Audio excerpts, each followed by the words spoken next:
What's up, guys? Today we'll be reviewing round 7 of the NRL season. Let's get into it. A lot of upsets this round. Let's get into it. First game, let's see the Roosters take on the Storm in a blockbuster on a Friday night. The Roosters coming off a plucky win against Newcastle, and the Storm coming off a bit of a scrappy win against the Bulldogs, and neither side's really being at their best. The Roosters would have a lot of the early field position, or it'll be the Storm who would strike first for Jerome Hughes. Michael Jennings would score for the Roosters, and it'll be locked at 6-all.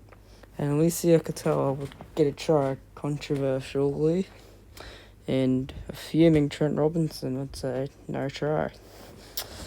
So then the Storm went into half-time with a 12-6 lead. It was pretty scrappy. Joseph Manu would score the first try of the second half to make it 12-all. Suoli'i kicking a goal from the sideline to tie it up. And Xavier Coates would score the match-winning try in a very scrappy game, and both sides could have played a lot better than they actually did. But Storm still got a pretty important win against the Roosters, who will probably be a good team. But I hope they're not, because I tipped them 12th this year. So, yeah. The next game, we'll see the Warriors travel down to Wollongong to take on the Dragons. The Warriors would have a lot of the early field position and would cash in for a Shaun Johnson try, and a lot of things would look like it'd be, a usual game. The Dragons score 3 tries in 10 minutes, and Zach Lomax kick a 2-point field goal on halftime to give the Dragons a 16-6 lead.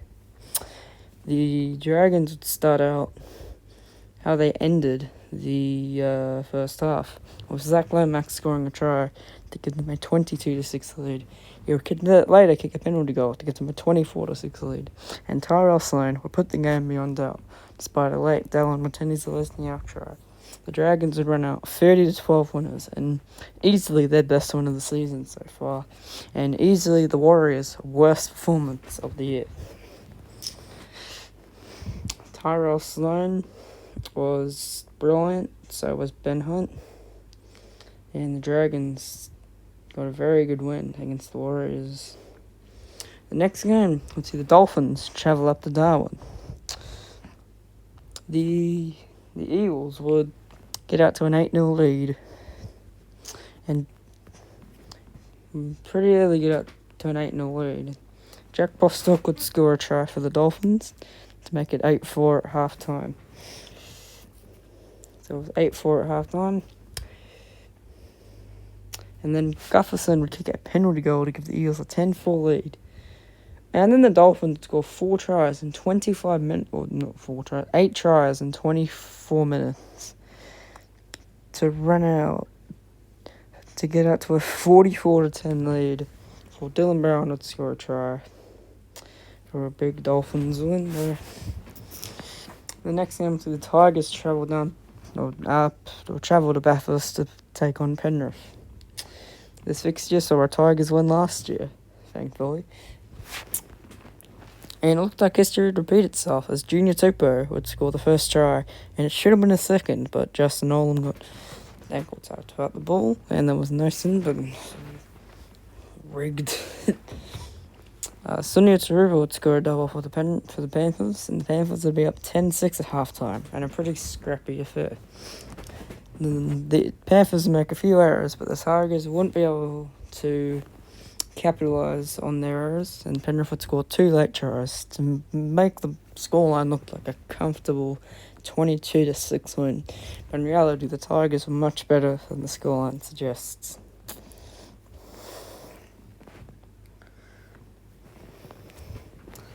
I don't know what I just said. Next game, we'll see the Titans take on Manly on the Gold Coast. Desi Hasler would take on his former club and Kieran Foran. Manly would start fast, getting up to a 10-0 lead after 8 minutes. But 2 Alofiana Khan-Pereira tries in 6 minutes to give the Titans a 12-10 lead. Although Haumole Olakau'atu would put Manly back in front, but 2 tries to Fafita and Brimson make it 24-16. But Tom Trbojevic try late would give the Titans a 24-22 halftime lead. In defensive display that both coaches would be not happy with. Tolu Kola would put Manly in front 28-24. Tanner Boyd would put the Titans in front, and Ethan Bullymore would score the eventual match-winning try. And Manly would keep the Titans winless in a high-scoring game in a terrible defensive effort from both sides. And Manly would win 34-30. The next game, would see the Raiders travel up to Brisbane to take on the Broncos. The Raiders would have most of the field position early, but get decided to try, which would ultimately really change the momentum of the game. And then the Broncos would score 5 tries before halftime, and the Broncos would be up 28-0 at halftime. Simi Saga would score for the Raiders, and Cobo would score for the Broncos just to kind of seal it, I guess, and Savage would score a late try. But the real bad news for the Raiders is Jamal Fogarty out for 12 weeks after a bicep injury. The Broncos would really send an ominous warning to the competition. First game on the Saturday, would see the Bulldogs take on the Knights. One of the most famous games last year for the wrong reasons.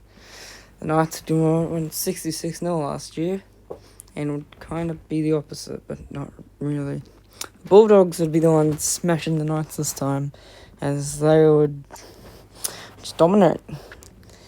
And the Knights just did not look like winning. Bronson Xerra would score his first try after a 4-year ban, and Bailey Hayward would score his first try of his NRL career. And the Bulldogs were very impressive.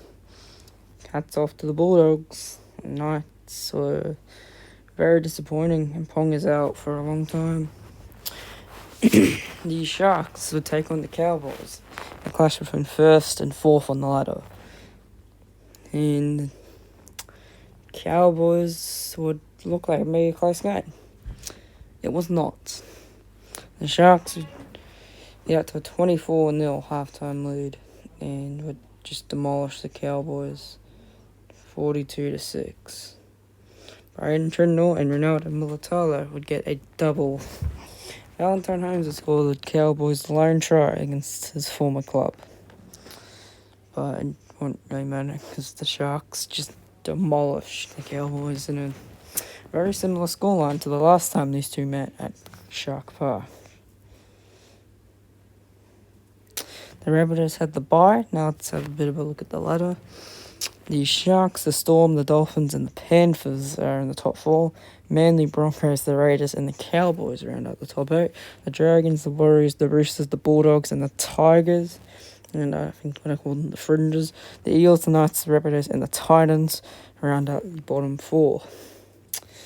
So if you enjoyed this, make sure to like, subscribe, and I'll see you guys later. Peace.